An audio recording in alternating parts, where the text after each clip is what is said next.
You ever hear a sound that just chills you to the bone, not because it's scary, but because you know it means your whole day, maybe your whole life, is about to be messed with?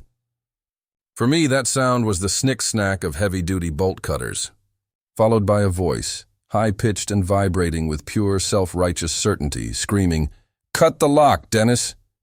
We are performing an emergency compliance audit." It was high noon on a Sunday, the kind of peaceful afternoon where the only sound should be the buzz of cicadas and my old pickup idling. I dropped the feed sack and watched from my porch as 3 white SUVs, plastered with the logo of the Stonebrook Vista Homeowners League, piled out.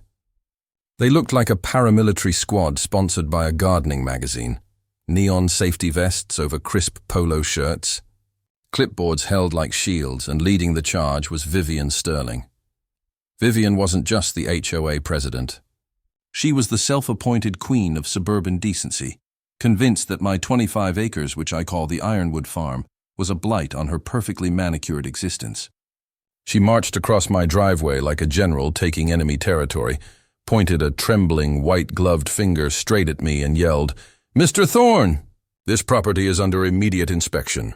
You have violated every decency standard in the charter." I didn't move.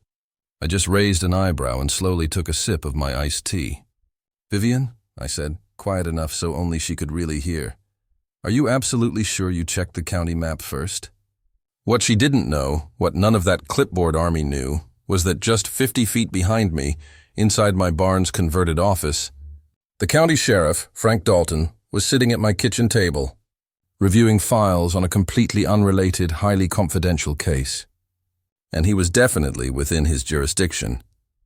Look, I bought this land 15 years ago, long before Stonebrook Vista was anything more than a developer's blueprint. It's unincorporated territory, zoned agricultural. I run a quiet horse farm. I grow hay. I fix up old engines. No HOA dues, no board meetings, and thankfully, no one telling me that the natural patina on my red barn detracts from community harmony. But when Vivian moved in and took over the HOA, she saw my freedom as a personal insult. She was the kind of person who needed control like she needed oxygen. It started small, letters about offensive odors from the horses, then demands to paint my vintage tractor shed urban beige.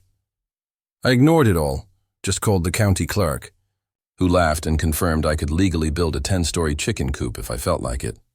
But ignoring Vivian only made her worse. She fabricated fines, printed seals she probably designed in Canva, and started spreading rumors in her manicured little neighborhood that I was running an illegal chop shop, maybe even growing illicit crops in my south field. She was building a case against me, not in a court of law, but in the court of community gossip. Then came the day I had to get serious. She showed up with her 2 flunkies, Don and Marv, taking photos of my fence line, claiming it was structurally non-compliant. I told them to leave, or I'd call the sheriff. They snickered, convinced I was bluffing, so I called Frank Dalton. Frank and I went way back, built our first car together, served in the Navy together. He wasn't a politician. He was the law. When he pulled up, the look on Vivian's face was priceless. Frank took her little binder, skimmed the covenants, and handed it back, simply stating, "Ma'am, this isn't worth the paper it's printed on in this territory." From that moment, Vivian saw Frank as my accomplice, but the real chess game started last Friday. Frank called me, saying he needed a secure, quiet spot for a few days. His team was tracking a complex money laundering thread tied to organized fraud, and he needed a place to park his unmarked SUV and review thousands of pages of financial records. My barn office was perfect. I didn't ask questions. You trust a man like Frank. The next day I saw Vivian drive by, slowing down, camera flashing at Frank's discreetly parked SUV. In her mind, the mystery vehicle was the smoking gun, proof of my illegal operations, the final straw. That evening, the dreaded notice was taped to my gate. Emergency compliance and safety inspection, immediate entry authorized by HOA board. I laughed, but a cold knot formed in my gut. She wasn't just annoying anymore. She was dangerous in her arrogance. Sheriff Frank saw the notice and just chuckled. "She's really pushing her luck, Mike." I just grinned back. "Yeah, but this time she's about to push it right off a cliff." I spent the next morning positioning my surveillance cameras, the ones that record everything in crisp 4K, for the perfect angles. I wanted a crystal-clear record of her entire self-immolation. Frank, meanwhile, was tucked away in the barn office, sleeves rolled up, badge off, deep in spreadsheets. He had no idea the cavalry was coming, but I had a very strong hunch. Then, just past noon, I heard it again, the familiar rumble of those ridiculous HOA trucks.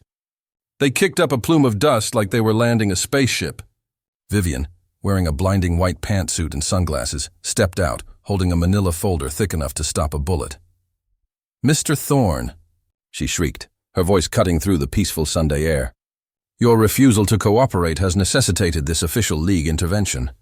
I leaned against the porch post, outwardly calm, feeling that strange, delicious anticipation building in my chest. "You're trespassing, Vivian. That's a real crime. You sure you want to commit it for a fake one?" She ignored me, turning to her three little helpers. "Dennis, cut the lock! Don, Marv, phones out, document the unpermitted structures." We expose him now. And that's when Dennis, looking thoroughly miserable, positioned the bolt cutters on my heavy iron latch. Clank. The metal snapped, falling uselessly into the dirt. Vivian's face was radiating triumph. "The property is secured, gentlemen. Proceed with the inspection." The little squad started marching, their reflective vests flashing, clipboards held high, strutting across my private property toward the large double doors of the barn. I smiled, a slow, genuine, completely malicious smile, and just shook my head. "Vivian," I said, my voice barely above a whisper, "you really are about to find out exactly who you just challenged." The moment they trespassed, it wasn't fear or anger I felt. It was a deep, quiet, primal satisfaction. They were walking straight into a trap they'd meticulously set for themselves. Vivian's whole demeanor was that of a conquistador. She was practically floating on her own sense of righteousness. "Fan out," she commanded, her voice sharp as glass. "Dennis, you check the back shed." "Marv, film the unpermitted machinery." "We're bringing this eyesore back into compliance with real authority." Her husband, Don, who always looked like he was one bad HOA meeting away from a coronary, yanked on the barn door. It was chained shut from the inside, a precaution I'd taken. "It's secured, Viv," he gasped. "Then cut that one too," she snapped. Don hesitated, looking sick. That's when I stepped off the porch. "Seriously, Vivian, I'd stop right there." She spun around, eyes blazing behind her sunglasses. "You don't get to tell me what to do, Mr. Thorne. Your day of defiance is over. We have the authority now." Authority. She loved that word. I just tilted my head toward the barn doors, which at that precise moment began to creak open.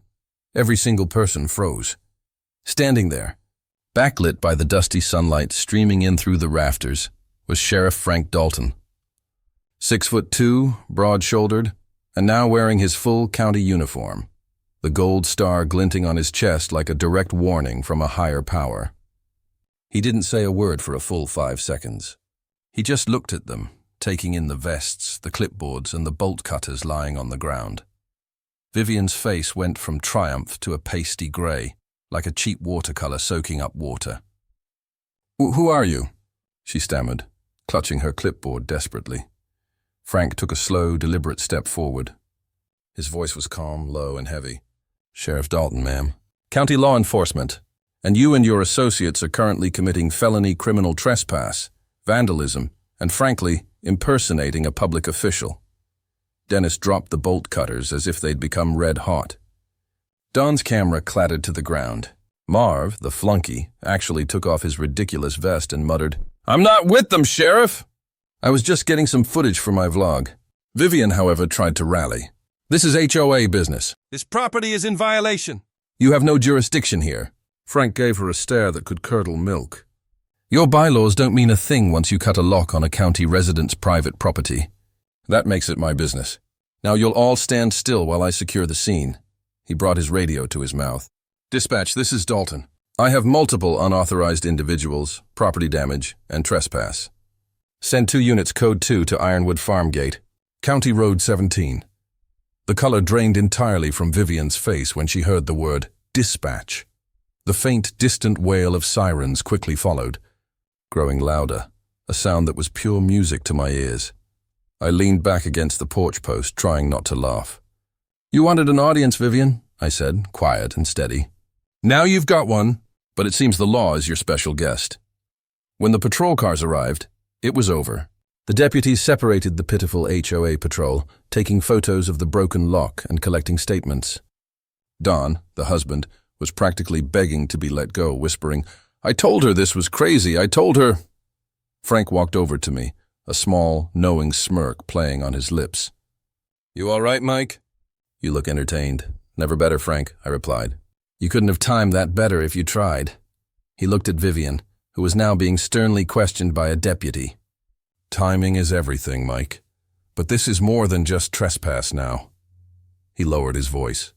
Her husband, Don, called me this morning, said he's had enough. Said he's seen things on her computer, fake invoices, huge payments for contractors he's never met. He thinks this little HOA is just a cover. My jaw tightened. So she's screaming about my landscaping while she's robbing her own neighbors blind? "Looks like it," Frank said, pulling a small sealed evidence bag out of his pocket. "This is the flash drive Don just handed me. It's got everything. Emails, bank logs, the whole financial scheme. This little daylight raid of hers was the spark she needed, Mike. Now we can finally blow the lid off her whole empire." The final scene, truly, was cinematic.